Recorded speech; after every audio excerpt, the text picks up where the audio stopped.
Shalom, Uvracha Erev Tov, Bezrat Hashem, en fin de journée, jeudi 4 août et déjà 8 du mois de Av. Je suis racheté par Eliane Beliti pour les 11 mois ce soir de son papa Moshe Ben Esther, Zichrono Uvracha, de la part de son épouse Ayekara, Esther Malka Bat Miriam, Shei et ses enfants. Shei peut-être. Et ses enfants que Akadosh Baruch Hu leur envoie un bon zivugagun, Briou Tetana, Yaakov Avner, Ani Anna, David Jimmy et Myriam Dvora. Bene Esther Malka Yekara Shakadosh Baruch Hu Verechetchem ou Bechol Asher Lachem Benachem Etrem Mitoch Abelitzion Be'ezrat Hashem, que vous ayez que de très bonnes nouvelles pour vous et toute votre descendance Be'ezrat Hashem, que le mérite de cette étude fasse monter l'âme Be'ezrat Hashem, donc du mari et du papa. Roi Hashem, Tenachenu Began Eden Elion, Moshe Ben Esther. On commence ce premier shiur avec une grande question sur la paracha de la semaine, une question qui va être posée juste un instant, voilà, je l'ai mis ici, sur un maasé qui a lieu, non pas réellement avec la paracha de la semaine, quoiqu'il y ait des allusions, je vais quitter plutôt la paracha de la semaine pour parler de ce que la Gemara nous raconte à propos du Beth Amikdash. Donc vous avez deux cours d'affilée l'un après l'autre pour ce soir. Les shiurim donc ont été achetés et j'aimerais vraiment vous partager quelques idées très importantes pour ces deux cours. La première, c'est que dans la Gemara de Baba Batra, à la page Tzaditet, on nous raconte là-bas qu'il y avait un miracle au sein du Beth Amikdash. Dans le Kodesh HaKodashim, à parler 10 miracles, comme explique Masechet Avot dans le premier temple et 5 miracles dans le deuxième temple. Il y avait un miracle qui était vraiment incommensurable. Ce miracle, c'était celui de l'arche d'alliance, le Aaron à Edout. L'arche d'alliance qui était très spéciale puisque elle était existante dans le Kodesh HaKodashim et bizarrement comme inexistante puisque quand on prenait les mesures, comme je l'ai déjà expliqué dans d'autres shiurim, entre un mur et l'autre mur, en partant de l'arche de chaque côté, on y trouvait exactement la même longueur comme si on n'avait pas mis l'arche. Et donc l'arche était présente, mais en même temps comme absente de par son état physique. Qu'est-ce que cela venait nous enseigner? Que le judaïsme ne prend pas de place dans la vie du juif. Elle est là, présente. Mettez tefilin, fais ton birkat Amazon, sois un bon juif, dans tous les sens du terme. Mais en réalité, elle ne prend pas de place dans ta vie de tous les jours. Ce n'est pas parce que tu es dans la Torah que tu ne peux pas vivre ce que tu veux vivre sur terre, bien au contraire. Mange bien, fais des restaurants si tu veux, va à l'hôtel, mais avec la Torah, prends Dieu avec toi, fais attention à ce que tu vois, fais attention à ce que tu manges. Voilà ce que vient nous apprendre d'extérieur le Beth Amikdash. La Gemara nous dit, comme je vous disais donc dans Baba Batra, que les Kérouvim avaient quelque chose de très symbolique.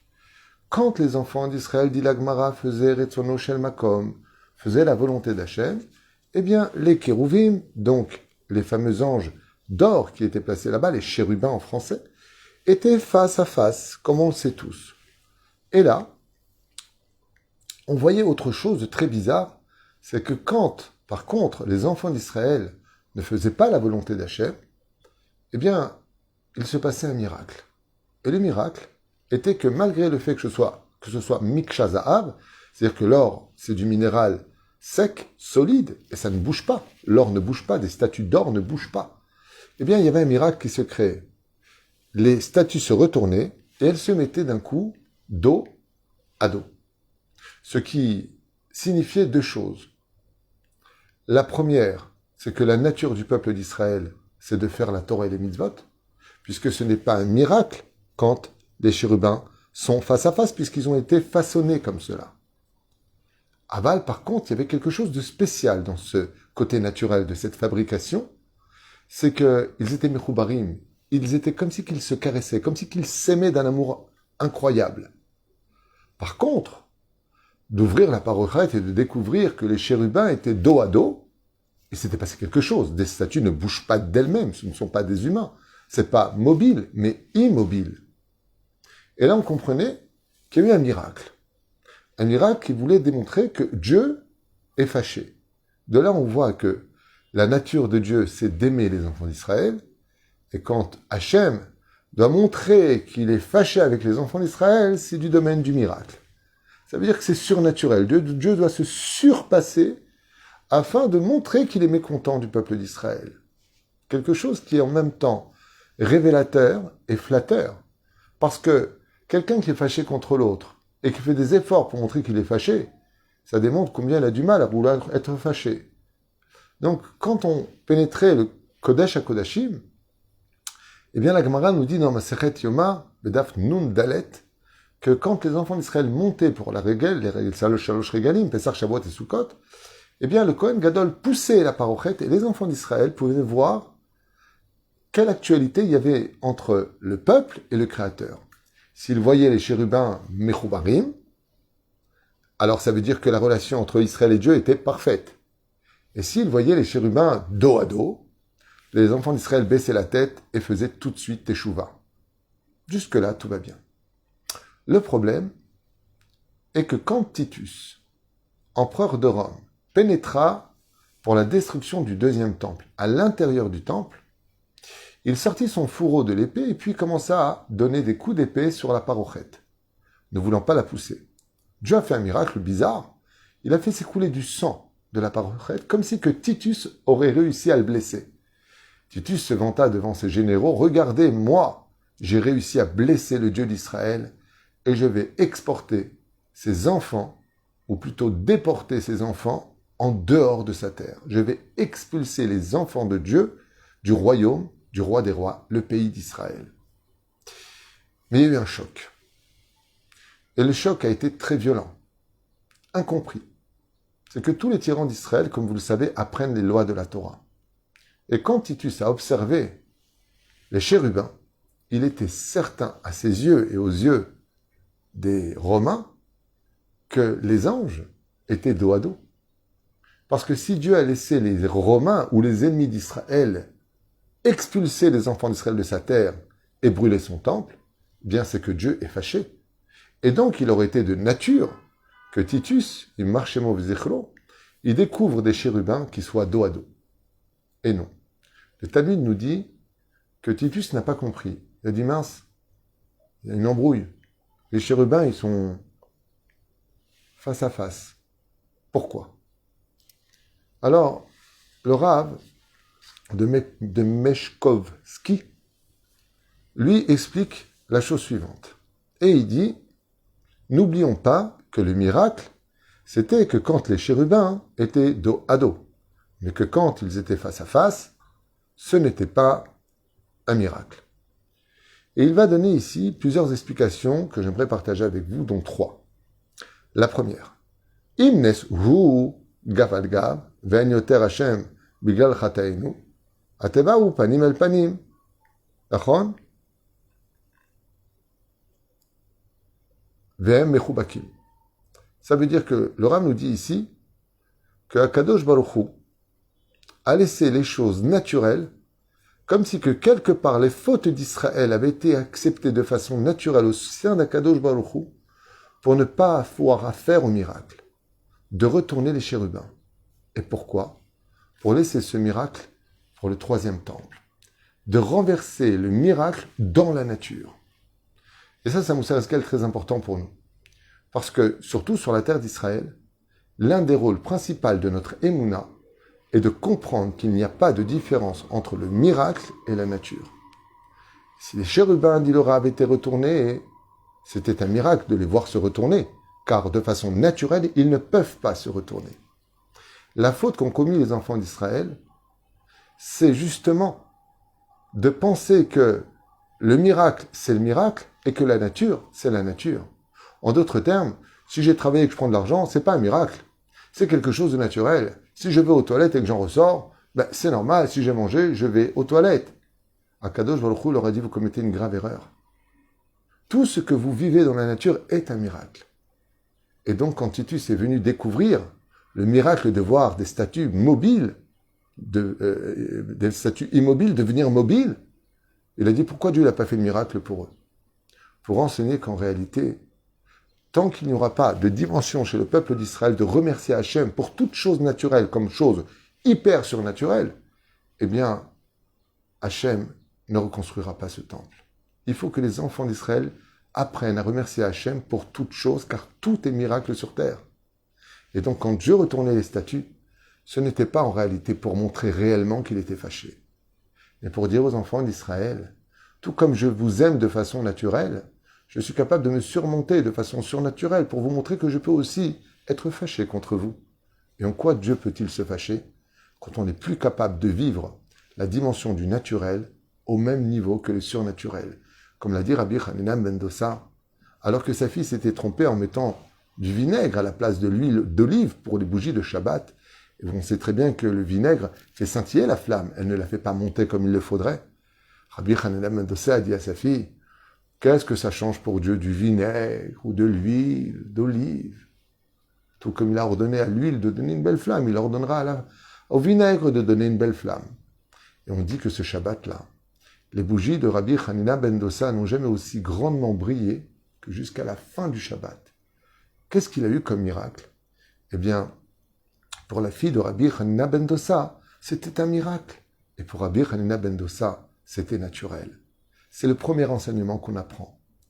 Ça veut dire que les enfants d'Israël ne doivent pas attendre de grands miracles et de grands prodiges. Et là, Haolam Kimenago in Hag, la Géoula doit venir de façon naturelle, avec l'alia de chaque juif, avec des efforts à fournir pour cette terre, à construire ce pays, à emmener nos enfants au Talmud Torah, oui, avec le bus, en priant et en travaillant. C'est à travers le naturel que si on est capable de dire on vit dans un pays de miracles, qu'on peut amener la Géoula. D'où l'histoire des chérubins. Deuxième explication, Kol Onesh ou Ahava. Titus était persuadé que Dieu punissait les enfants d'Israël, et donc de trouver les chérubins dos à dos, pour montrer qu'ils sont fâchés. Vient Kadosh Baruch Hu, il nous dit, même quand je punis les enfants d'Israël parce qu'ils méritent d'être punis, même quand je me fâche contre eux, même quand je veux montrer une face difficile, comme les chérubins qui sont dos à dos, à Kadosh Baruch Hu, quand est venu Titus pour voir la colère de Dieu contre les enfants d'Israël, Dieu a dit à Titus, mais non, vous comprenez rien. Quand je punis les enfants d'Israël, c'est par amour. C'est comme une maman qui punit son fils ou sa fille. Elle veut pas qu'il ait du mal. Elle veut qu'il soit bien éduqué. C'est de l'amour quand elle lui dit, va dans ta chambre. Je veux pas te voir pour l'instant. J'ai pas envie de te parler. Ainsi, Akadosh Baruch Hu nous montre qu'il a une face en réalité qui s'appelle aussi de l'amour. Quand il donne le dos, ça veut dire, viens me consoler. Vous savez, dans les couples, ça arrive très souvent que l'un ou l'autre, surtout la femme, va faire la tête. Ce qu'elle veut, c'est pas que son mari la laisse tranquille, c'est que son mari trouve les mots pour la consoler et que le pardon s'installe entre eux pour mieux s'aimer après. De la même façon, Kadosh Baruch Hu, il a voulu dire, eh non, quand je me retourne, c'est pour leur dire à nous, je suis fâché, viens me chercher, quoi. Arrête de te la jouer. Voilà ce que ça veut dire. Que les punitions sont de l'amour. Troisième explication. Chez Zoug, cette explication, elle est vraiment très belle. Elle est vraiment très très belle. Je vous dis franchement, quand le Rav Yonah Metzger l'a expliqué, je me suis retrouvé avec beaucoup d'émotion. Écoutez bien, cette explication, elle vaut le coup. Vraiment. N'oubliez pas la question dans la Gemara de Yoma Nundalet. Quand les Romains sont rentrés, ils étaient persuadés de trouver que les chérubins ne seraient pas face à face en train de s'aimer, en train de se chérir. Il allait les trouver fâchés, donc dos à dos. Et quand Titus est rentré, il les a trouvés face à face. Donc il s'est dit, mince, Dieu est fâché contre les enfants d'Israël ou il n'est pas fâché? Je ne comprends plus rien. Pour illustrer ça, il y a une très très très très belle explication et j'aimerais vraiment vous la partager. Magnifique. Qui dit comme ça, écoutez bien. Quand un couple se rencontre, au début c'est l'effervescence. Ça peut être le coup de foudre. Mais malheureusement, ce coup de foudre peut finir en coup et en foudre. Ça veut dire qu'après le mariage, il y a une espèce de situation qui, des fois, s'installe pour créer une espèce d'ambiance où il n'y a plus rien à se dire, où l'habitude s'est trop installée, où tout déjà est trop prévisible, on s'ennuie, on partage plus rien, on ne communique plus, on n'a même plus de rapport, on n'a plus rien. Il y a quelque chose qui est en train de s'effondrer. Alors, les hormones interviennent, la vie, les soucis, puis on se dit, mais mince, j'ai pas de chance avec toi de toute façon, tu me casses les pieds, j'en ai marre de tes réflexions. Et ensuite, on chute et on descend dans les malédictions entre l'un et l'autre, et les insultes, et des fois, ça peut même aller jusqu'à, malheureusement, lever la main l'un sur l'autre, et la police, et on en arrive à des malédictions, et on se souhaite la mort. Ensuite intervient un moment encore plus dur, quand le couple se sépare. et quand le couple décide, chas veshalom, de divorcer. Mais après avoir tout essayé, des fois, il n'y a plus le choix. Vous allez voir que pendant tout ce processus, même dans les couloirs du Beddin, ça hurle, et tu vas voir ce que je vais te faire, et c'est fini pour toi, et tu sortiras pas du pays, et je vais te ruiner, et tu verras pas les enfants, et tu as intérêt à me payer. Shabra et Shatila, Gog ou Magog. Mais il y a un moment où pendant une fraction de seconde, tous les souvenirs, quand on s'est aimé, quand on s'est tout promis, quand on avait juré de se protéger l'un et l'autre, quand on a fait des enfants, quand on a fait la Brit Mila, quand on a fait la Bar Mitzvah, quand on est parti en vacances, quand on a rigolé, les bons souvenirs du Shabbat, au début.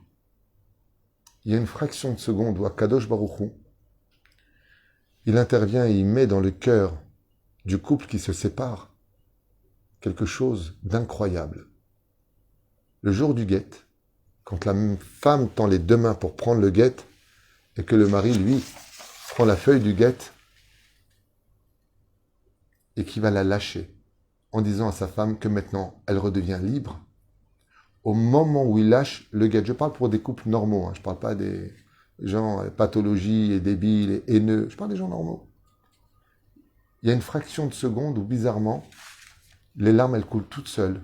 Alors qu'on est d'accord pour divorcer, on s'est déchiré juste avant, mais il se passe un moment très spécial. Et ce moment-là, il dure une fraction de seconde.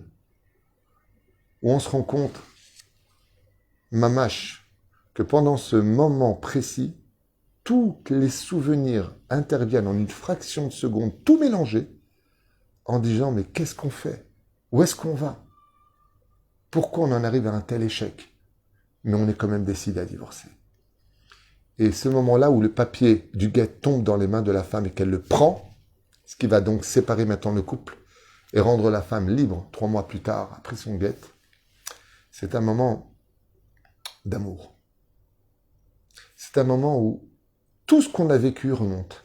Ça dure une seconde, le temps d'une larme, le temps d'un frisson dans le dos. Il y a quelque chose qui intervient. Ainsi disent les Chachamim. Quand Akadosh Baruch Hu a détruit le Beth Amikdash, en utilisant les nations du monde comme Nabucodonosor et Titus, et que Israël est sorti en galoute, c'était comme le moment du guet pendant cette fraction de seconde, où les larmes coulent sur les joues, le temps d'un moment unique, précis, pour rappeler un passé vécu ensemble et qui nous quitte dans l'échec. C'est un moment unique, qui est très douloureux. Mais c'est un moment qui calme de toutes les haines. Parce qu'on dit, si tu prends ce papier, si tu prends ce guet, c'est fini. Et Akadosh Baruch Hu, de façon imagée, car Dieu ne divorce pas du peuple d'Israël, vous le savez bien, quand il a expulsé les enfants d'Israël et qu'il a détruit son temple, il a eu un moment d'amour comme chacun quand il prend son guet. La Shrina est remontée dans le monde d'en haut et les enfants d'Israël ont été expulsés de la terre d'Eretz Israël. C'était comme le guet. C'est comme une séparation, quoique le guet n'existait pas entre nous. On ne peut pas divorcer de Dieu, Dieu ne peut pas divorcer de nous. Mais ce moment d'amour où tous les souvenirs sont montés ont créé que les chérubins ne se sont pas retournés. Ils sont restés face à face parce que quand les anges du Kodesh à Kodashim ont vu qu'Akadosh Baruch Hu, en réalité, il faisait ça par amour, pour donner une leçon de moralité, pour donner une leçon de il faut qu'on s'arrange, les anges n'ont pas pu se retourner. Parce que c'est le moment où Dieu a versé 2 larmes. En regardant son mari, le peuple d'Israël, lui donner le guet. Vous m'avez oublié, vous m'avez abandonné. Kachidi Akadosh Baruch Hu. Et ces 2 larmes sont tombées sur les joues des chérubins qui, eux, sont restés dans l'amour. Dieu a accepté qu'on parte par amour, mais en réalité, pour mieux qu'on se retrouve. Zeperouch Adavar. Et la reine Bezrat Hashem Idbarach, Boré Olam, il nous aime d'un amour incommensurable. Et ce guet que nous avons eu, ce n'est pas un guet qui nous a divorcés de lui. C'est un guet qui nous a fait comprendre que dans la vie, des fois, Quand Dieu il boude et qu'il se cache, c'est pas parce qu'il veut plus entendre parler de nous, mais uniquement parce qu'il attend qu'on vienne le chercher en lui disant, tu sais quoi, peut-être qu'on devrait faire la paix et commencer à faire l'amour. Ve'ahavta et Adonai Elohecha, vechol levavecha, uvechol nafshecha, uvechol meodecha. Ainsi donc, quand vous-même, vous n'arrivez pas à faire passer un message à votre bien-aimé, vous le faites comprendre que vous êtes fâché, en gardant le silence, en vous retournant, ne me touche pas, je ne veux pas. Mais en réalité, ça veut dire, quand vous dites des fois à votre mari, sors de la maison, je ne peux plus te voir, j'en peux plus de ma vie, ça veut dire en réalité, sois pas idiot, comprends ce que je suis en train de te dire. Viens vers moi, prends-moi dans les bras et arrête de me faire du mal. Ainsi Dieu demande à son peuple. Quand je vous dis partez, ça ne veut pas dire oubliez-moi là-bas en galoute, aux États-Unis, en France ou ailleurs. Ça veut simplement dire, venez et prenez-moi enfin dans les bras. Vous me manquez tellement. Si je vous dis de partir, c'est parce que l'amour que je vous porte est tellement grand que je préfère vous savoir loin de moi pour comprendre pourquoi vous m'aimez si peu, que d'être si proche de moi à m'ignorer alors que je suis juste en face de vous. Baruch Adonai l'olam amen v'amen. Chers amis, il y a un shiur qui commence dans 2 secondes, vraiment dans 2 secondes, qui est encore plus beau que celui-ci.